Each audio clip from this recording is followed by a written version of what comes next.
তওবা করে যদি ফিরেও আসে, রজমের শাস্তি থেকে বাঁচার কোনো সুযোগ নেই।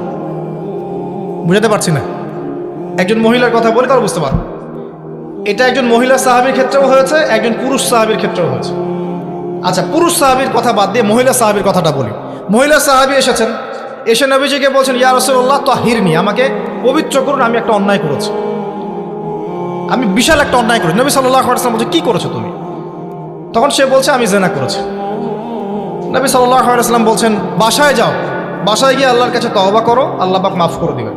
নবীজি এটাকে হাইড করতে চাচ্ছেন, কারণ কি, যখন আপনি কেস আদালতে নিয়ে যাবেন তখন তো উপায় নাই, আপনাকে তো বিচার করতেই হবে। তুমি বাসায় ফিরে যাও, তওবা করো, আল্লাহ মাফ করে দিবেন।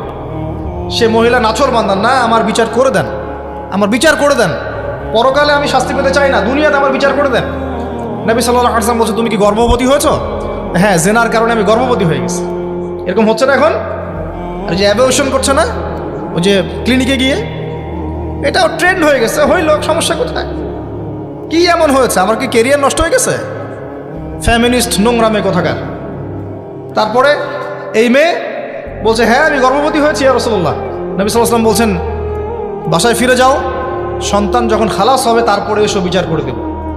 9 থেকে 10 মাস সে এই সন্তানকে গর্ভে ধরলো।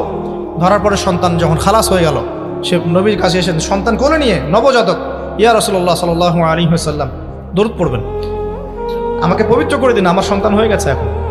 নবী সাল্লাল্লাহু আলাইহি ওয়াসাল্লাম বলছেন, সন্তান কি দুধ খাচ্ছে? হ্যাঁ, দুধ খাচ্ছে। তাহলে তুমি তাকে দুধ পান করাও। কত বছর দুধ পান করাতে হয়? 2 বছর। 2 বছর দুধ পান করাও, দুধ পান করা শেষ হবে তারপরে এসে তোমার বিচার করে দেব। এবার 2 বছর দুধ পান করানোর পর এই মহিলা এসেছে, সন্তানের হাতে একটা রুটি। নবীজিকে বলছেন, ইয়া রাসূলুল্লাহ সাল্লাল্লাহু আলাইহি ওয়াসাল্লাম, আমার সন্তান এখন রুটি খেতে পারে, আমার সন্তান এখন রুটি খেতে পারে, আমার বিচার করে দিন। তখন নবী সাল্লাল্লাহু আলাইহি ওয়াসাল্লাম বলছেন, সাহাবীরা, তোমাদের মধ্যে কেউ কি আছো এই সন্তানের দায়িত্ব নিবে? একজন আনসার সাহাবী বলছেন, আমি দায়িত্ব নিব। তখন এই আনসার সাহাবীর কোলে নবী সাল্লাল্লাহু আলাইহি ওয়াসাল্লাম এই বাচ্চাকে তুলে দিলেন। তুলে দেওয়ার পর খালিদ বিন ওয়ালিদ রাদিয়াল্লাহু আনহু অন্যান্য সাহাবীদেরকে বললেন, যাও এই মহিলাকে নিয়ে যাও, কোমর পর্যন্ত গেড়ে দিয়ে রজম করে হত্যা করো।